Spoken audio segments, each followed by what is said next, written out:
Out front now is Senator Amy Klobuchar.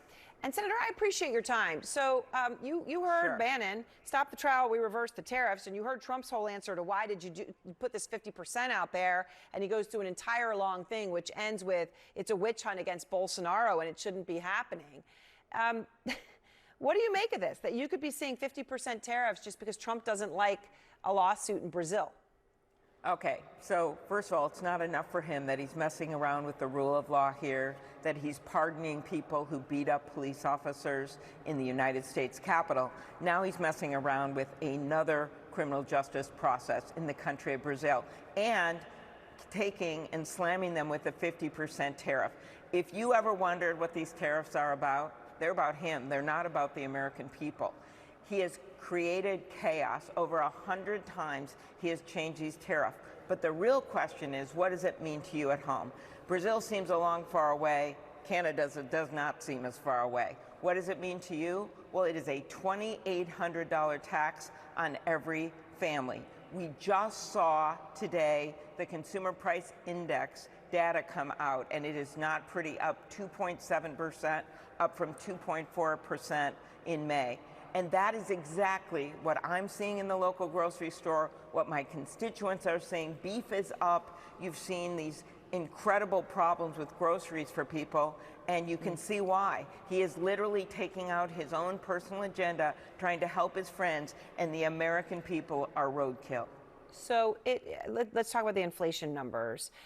They are up. They did come in as expected, okay, and they were at a 5-month high, but it wasn't some massive surge. You know, Trump, of course, says there's no inflation at all. I guess he's referring to the fact that it was as expected, but obviously, as you point out, it was 2.7%. Here's what he said about it today.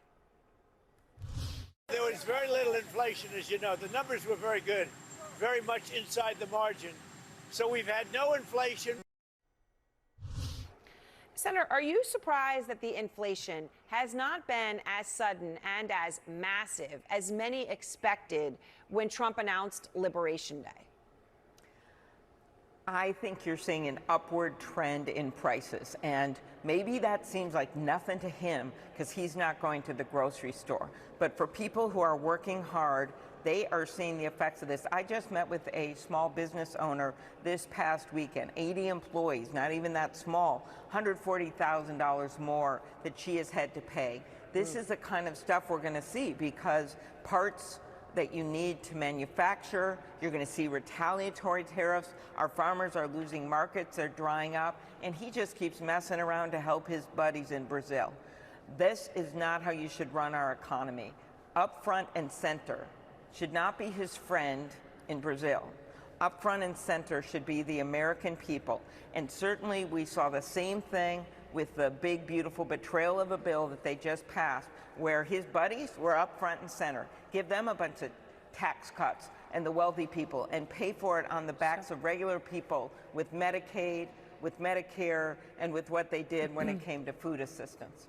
So Trump has wanted interest rates to go down. That's been what he's been pushing for, and he's been, as you know, slamming the Fed chief, Powell, calling him stupid, as well as a lot of other things over this. Now, Russell Vought of the OMB, Office of Management and Budget, a crucial player in the White House, said Powell's mismanaging the Fed. He cited the renovation of the Fed building. And that's really crucial, Senator, because if Trump wants to fire Powell, he needs cause. And you don't get cause by saying, oh, I don't like what he's doing with interest rates. Cause is mismanaging a renovation and losing taxpayer money, right? So this talk of a renovation isn't just idle talk. And a reporter asked Trump if the renovation, which is $2.5 billion, if Powell's handling of it is a fireable offense. And Trump responded, Senator, I don't know if you heard this, but he just responded, I think it sort of is. What do you think? That does not make the standard for how he can fire the head of the Federal Reserve. And how about his own mismanaging of the economy right now, where he is creating chaos by changing these tariffs 100 times, where he has created so much debt, added $4 trillion to the debt, $3 trillion in real money, another $1 trillion in interest rates, so high that it's triggered automatic Medicare cuts of $500 billion.